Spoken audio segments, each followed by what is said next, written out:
All right, guys, Mr. Antonucci here. And so in this video, we want to talk about actually making conclusions. So once we have a significance test, once we state our hypotheses, and then we interpret the p-value, we can make a conclusion based on a significance test because ultimately we're testing something, we want to draw a conclusion.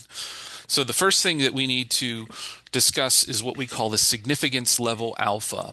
This is the value that we use as the boundary to decide if an observed result is unlikely to happen by chance alone when the null hypothesis is true. So typically up to this point, we've been using 5% as our significance level in general. Typically, a problem is going to state it, and normally the most common significance levels are 10%, 5%, and 1%. If a problem doesn't specifically state the significance level, we'll talk about what to do in that scenario in a couple minutes.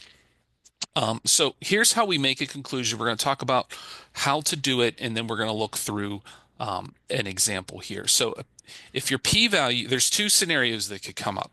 Your p-value is less than or equal to the significance level, or your p-value is greater than or equal to the significance level. So let's look at when the p-value is less than or equal to the significance level. So if our p-value, let's say alpha was 0.05 and our p-value was 0.023. What we would say is because the p-value of 0.023 is less than 0.05, we reject the null. That's very important. You don't say we accept the alternative. We say we reject the null. So this is a two-sentence structure because the p-value of 0.023 is less than the significance level of 0.05. We reject the null, first sentence. Second sentence, there is convincing evidence for the alternative, hypothesis. And we would state this in context. So when we look at an example, we'll give the full way to write the conclusion. But remember, it's this two-sentence structure. The first sentence is basically comparing your p-value to the significance level. And then the second sentence is going to be whether or not you have convincing evidence in context. So, okay, let's use the same p-value, but this time let's say our significance level was 0.01.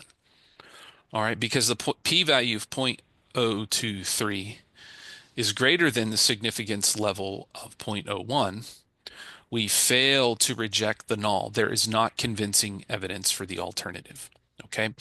So when you state a conclusion, you're either going to reject or fail to reject the null. Okay. So the word significant has a specific meaning in statistics, so we don't want to use it in the more casual sense of a synonym for important. So like in everyday language, when we say something is significant, we often mean it's important. But here, significance has a specific statistical implication. So when readers are scoring the AP Stats exam, they're going to assume you're using that word in the statistical sense.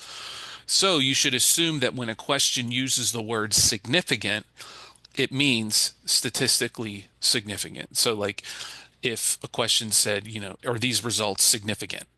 You should think statistically significant, not just generally important. So in the example we looked at previously with the calcium intake of the 20 teens,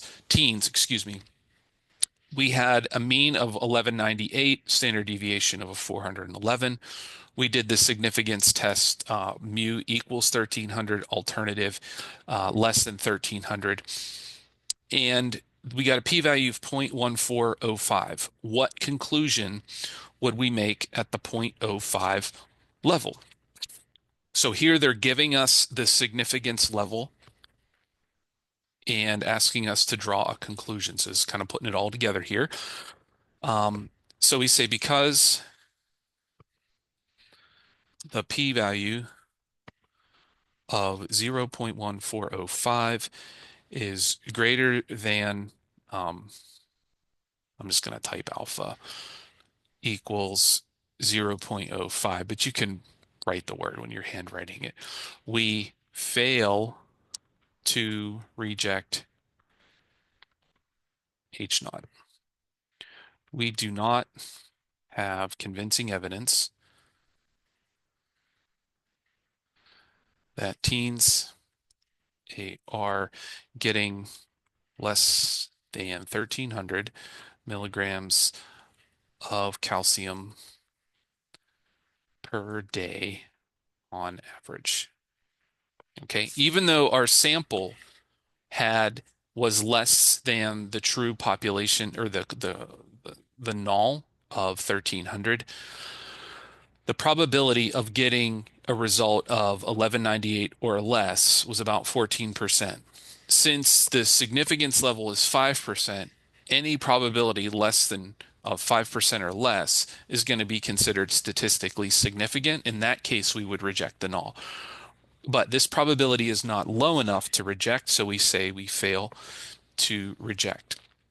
So on the AP Stats exam, if you're asked to make a conclusion for a significance test and no significance level is provided, use 0.05. Okay, it's just a rule of thumb. If you have to do a significance test and an alpha level isn't given or a significance level, use 0.05. So a couple of things about making conclusions. You never say we accept the null or the null is true. You either reject or fail to reject. Okay. And we talked about this a little bit ago, but when researchers plan to draw a conclusion based on a significance level, alpha should be stated before the data are produced. Okay. So in the example up here where I was showing you how to interpret it, this 0.023 is significant at the 5% level, or not significant, excuse me, at the, or no, I'm getting all mixed up here. 0.023 is significant at the 0.05 level, but not a significant result at the 0.01 level. You see how that change in the alpha level can change your result. So before you perform the test, it's important that you determine your alpha level so that you can't reverse engineer your significance test to get the result that you want. Okay. You're trying to look for an objective result there. All right, guys, that's it. Reach out if you have any questions. Hope that was helpful to you and take care.